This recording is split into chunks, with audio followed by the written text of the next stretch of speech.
Non-basketball question. I have to know your worst roommate story. I recently moved back into college, and my roommates this semester are something special.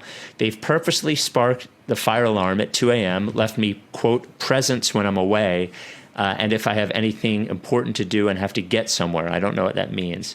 I'm sure you both have some pretty great roommate stories that are much worse than mine. I'm excited to hear them. I know of one bad one for me. Do you have any roommate stories, bad roommate stories?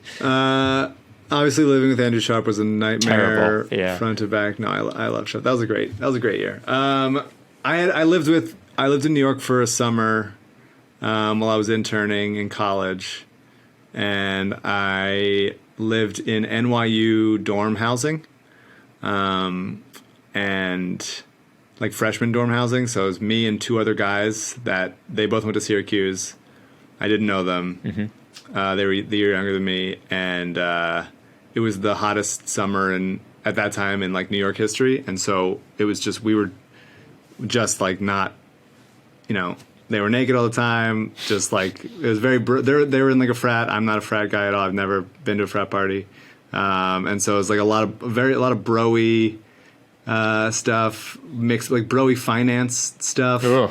And then I came to like them in like a anthropological way because they're so different than me. Like you were in a zoo, like you were living in a zoo. A little bit like I was in a zoo, and the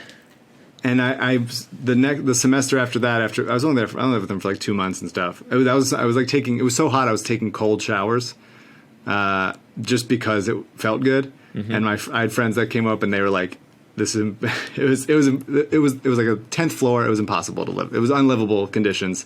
1 bathroom, 3 guys, small dorm room. The semester after that in college was the semester I went to the Ithaca Los Angeles program, my first semester senior year, and I wrote this script about. I wrote this script that was like fake. It was not based on. It was just the 2 characters were based on them, and I put these 2 characters in a heightened environment, mm-hmm. Where they may have accidentally killed someone. And I thought I used their first names, not their last names. Okay. I used their first names, and had them like say some things that they would have said to each other. And I'm sure it was terrible because I was a college kid. I don't know how to write at that point. But I sent it to them. I was like, "Hey, you guys are going to think this is so funny. I used, the script that I have for this class. I'm going to use it, whatever." And I use whatever. And they called me so pissed off and saying that their dads are lawyers and they're both going to sue me, and just like screaming at me. And the thing I remember very, like, it's really buried in there is that they kept saying, "We thought you were our boy." Just like over and over again. Like, we were boys. Like, we thought you were our boy, and you go ahead and do this and make us look like idiots. Like we killed someone. I was like, guys, this didn't happen. It's a script, whatever. And I think they might have texted me the next morning saying like they were so high and they didn't understand. They thought that I was like making whatever it was, and I was just like, I haven't talked to them since. So wow. Shout out to those guys. Shout out to Mark and Taylor. So I feel like I have a lot of them. My funniest one is I lived with my friend Nick, who actually, I think Nick listens, or he occasionally listens. Nick is a big late night TV exec now, but he left. He went to London for second semester, so I got this random roommate that I didn't know. His name was Ed.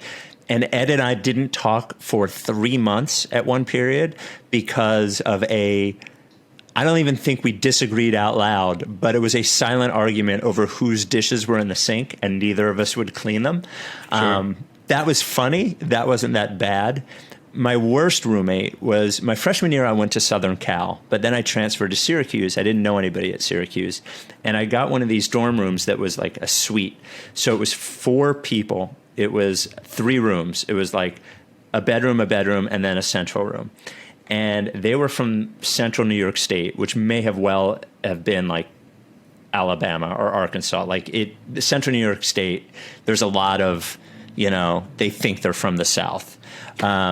so Daryl and I forget the other two guys' names. And the first day I moved in, they asked me if they could hang a Confederate flag in the common room, and seemed surprised when I said that I was uncomfortable with it. Hang on a second. You think that you'd be uncomfortable with that? You think that's not a cool look? That's not the image you want to be pushing forward to other people in college? No. Hey, I'm the new guy. Here's my Confederate flag. Yeah, what's wrong? I mean, you're meeting new people. Yeah. You're either, oh, no, that's my, I just like accepted my roommate's Confederate flag. It's not my I'm just like cool with it. Is that different? Yeah.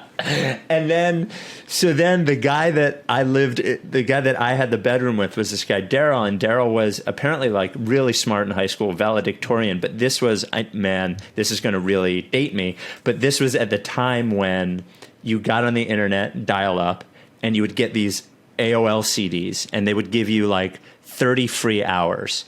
But it would take forever to download things. So Daryl would repeatedly sign up for AOL so he could download. He would stay up all night downloading like 3 porn pictures.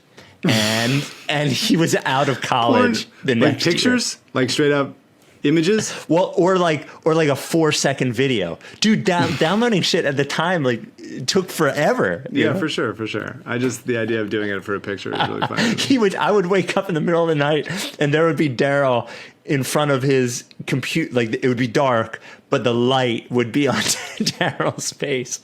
And then I think he was gone from college the next year. He got addicted to those 4 seconds of porn. Yep.